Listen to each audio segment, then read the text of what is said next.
دجال اور اس کے ساتھی۔ ناظرین، یہ بات تو مسلم ہے، یہ دنیا جہاں ہم رہتے ہیں نہ یہ پہلے خود بخود وجود میں آئی تھی نہ خود بخود ختم ہوگی۔ خالق کائنات کے حکم سے ہی ایک دن یہ دنیا ختم ہو کر رہے گی۔ ہر وہ چیز جس کا اختتام ہونے والا ہو یا وقت و حالات بدلنے والے ہوں تو اس سے پہلے کچھ علامات ضرور ظاہر ہوتی ہیں۔ ہمارے پیارے آقا صلی اللہ علیہ وآلہ وسلم نے قیامت کے آنے سے پہلے کی چھوٹی بڑی بہت سی علامات بیان فرمائی ہیں۔ علامات قیامت کی درمیانی اور چھوٹی علامات تو 90% ظاہر ہو چکی ہیں۔ حضور نبی کریم صلی اللہ علیہ وآلہ وسلم کی احادیث سے یہ بات واضح ہے کہ نبوت سے قیامت تک امت پر 5 ادوار آئیں گے۔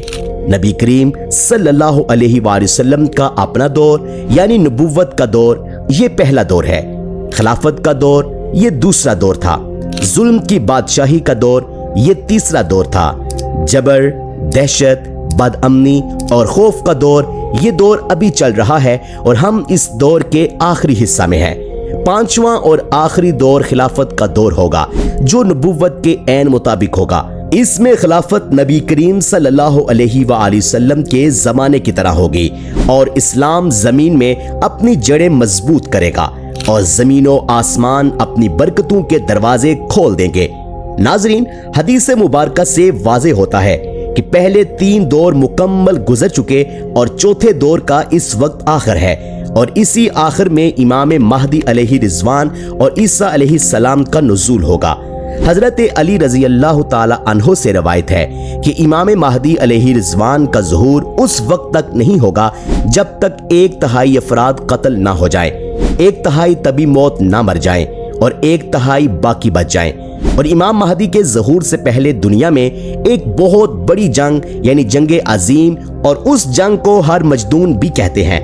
ہر پہاڑ اور مجید فلسطین کی ایک وادی کا نام ہے جہاں پر جنگ لڑی جائے گی، اس لیے اس کا نام ہر مجدون ہو گیا، اور یہ جنگ اسلام و کفر کے درمیان ہوگی۔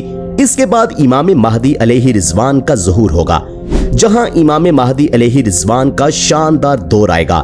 وہیں ابلیس کی کمان کا آخری اور زہریلا تیر اور تاریخ عالم کا سب سے بڑا فتنہ دجال، اس کا بھی خروج ہوگا، اور دجال کے خروج سے قیامت کی چھوٹی اور درمیانی نشانیوں کی انتہا اور بڑی نشانیوں کی ابتدا ہوگی، جیسے سورج کا مغرب سے طلوع ہونا، دابت الارض کا ظاہر ہونا، عیسیٰ علیہ السلام کا نزول وغیرہ۔ ان سب علامات میں ایک بڑی علامت دجال کا خروج ہے، اور یہ فتنہ دجال ساری کائنات کو اپنی لپیٹ میں لے لے گا۔ دوستو، اس وقت دنیا میں 3 بڑے مذاہب ہیں، اسلام، یہودیت اور عیسائیت۔ یہی 3 بڑے آسمانی مذاہب ہیں، تینوں کو ایک ایک شخصیت کا انتظار ہے۔ عیسائی عیسیٰ علیہ السلام کے انتظار میں ہیں، مسلمان عیسیٰ علیہ السلام اور امام مہدی کے انتظار میں ہیں، جبکہ یہودی اس انتظار میں ہیں کہ ان کا مسیحا آئے تاکہ پوری دنیا میں حکومت کر سکیں۔ اب جاننے کی بات یہ ہے کہ جس کو وہ مسیحا کہتے ہیں، مسلمانوں کے لیے وہ دجال ہے۔ اور کیا آپ جانتے ہیں کہ دجال کون ہے؟ دجال یہودی ہوگا۔ یہ حضرت سلیمان علیہ السلام کے زمانے میں اپنے ماں باپ کی شادی کے 30 سال بعد پیدا ہوا۔ سلیمان علیہ السلام نے اس کو اس کی شرارتوں کی وجہ سے پکڑ کر قید کر دیا تھا۔ دوستو، یہ تو ہم نے جان لیا کہ دجال یہودی ہوگا اور قید کیا گیا ہے، لیکن وہ کب آئے گا یہ تو اللہ بہتر جانتے ہیں۔ لیکن حدیث کے مطابق امام مہدی کے 6 سال بعد 7ویں سال دجال کا خروج ہوگا۔ کیا آپ جانتے ہیں کہ دجال کہاں ہے؟ دجال دنیا میں ہے۔ اللہ رب العزت نے اسے سمندر کے جزیرے میں قید کر رکھا ہے اور زنجیروں سے جکڑا ہوا ہے۔ فرشتے اس کی نگرانی کر رہے ہیں، جب اللہ تعالیٰ کا حکم ہوگا تو وہ آزاد ہو جائے گا۔ ایک صحابی ہیں حضرت تمیم داری رضی اللہ تعالیٰ عنہ، یہ یمن سے تعلق رکھتے تھے اور عیسائی تھے، بعد میں مسلمان ہوئے۔ انہوں نے اسلام لانے سے پہلے اپنے 30 ساتھیوں کے ساتھ سمندر میں سفر کیا۔ طوفان کی لپیٹ اور لہروں میں بھٹکتے ایک جزیرے پر پہنچے تو وہاں دجال سے ان کی ملاقات بھی ہوئی۔ اس نے آپ رضی اللہ تعالی عنہ سے کچھ سوالات جواب کیے۔ اس کے بعد اپنے خروج کی 3 نشانیاں بتائیں۔ نمبر 1، نخل بیسان کا ویران ہو جانا، یہ فلسطین میں کھجوروں کا باغ تھا جو آج کل اسرائیل کے قبضے میں ہے اور یہ کافی عرصہ پہلے ویران ہو چکا ہے۔ نمبر 2، بحیرہ تبریہ کا خشک ہو جانا۔ نمبر 3، عین زغر کا خشک ہو جانا۔ یہ چشمہ لوط علیہ السلام کی بیٹی زغر کے نام سے منسوب ہے۔ اس کے بعد دجال نے کہا کہ لوگوں کے لیے بہتر یہی ہے کہ وہ عرب کے نبی محمد صلی اللہ علیہ وسلم کی اطاعت کر لے۔ اس کے بعد دجال نے انہیں بتایا کہ وہ ہر جگہ فتنہ پھیلائے گا لیکن مکہ اور مدینہ میں وہ داخل نہ ہو سکے گا۔ اس واقعہ کے بعد صحابی رسول ایمان لے آئے۔ آپ صلی اللہ علیہ وآلہ وسلم نے فرمایا، بخاری شریف کی روایت ہے، دجال بھاری برکم جسم والا، سرخ رنگت والا، گنگریالے بالوں والا، ایک آنکھ سے نبینا ہے اور اس کی آنکھ لٹکے ہوئے انگور کے دانے جیسی ہے۔ احادیث سے یہ معلوم ہوتا ہے کہ دجال کی دونوں آنکھیں خراب اور عیب دار ہوں گی، بائیں آنکھ بے نور اور دائیں انگور کے دانے کی طرح باہر نکلی ہوگی۔ آقا صلی اللہ علیہ وآلہ وسلم نے یہ بھی فرمایا کہ اس کی پیشانی پہ لفظ کافر لکھا ہوگا۔ ہر ایمان والا چاہے پڑھا لکھا ہو یا جاہل، وہ ایمان کے نور سے اس کو پڑھ لے گا۔ اور کیا آپ جانتے ہیں کہ دجال کے ساتھی کون ہوں گے؟ اگر نہیں تو آج ہم آپ کو بتائیں گے کہ دجال کے ساتھی کون ہوں گے۔ نبی کریم صلی اللہ علیہ وآلہ وسلم نے ارشاد فرمایا، دجال کے ساتھیوں کی اکثریت یہودی ہوگی، یہودی تقریباً اس کے پیچھے ہوں گے اور یہ عورتیں ہوں گی۔ ایک روایت کے مطابق مومن اس وقت اپنی عورتوں کو گھروں میں باندھ کر رکھے گا کہ کہیں وہ دوڑ کر دجال کی صفوں میں شامل نہ ہو جائیں۔ آپ کے ذہنوں میں ایک سوال اٹھ رہا ہوگا کہ یہودیوں پر پھٹکار ہے اور وہ بہت بڑی تعداد میں بھی نہیں، پھر تو دجال کے ساتھی بہت تھوڑے ہوں گے۔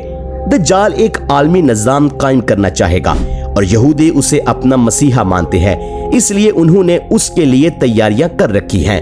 اس کے یہ تھوڑے سے پیروکار یہودی پوری دنیا کو دھوکہ دے کر انہیں اپنے پیچھے لگا لیں گے۔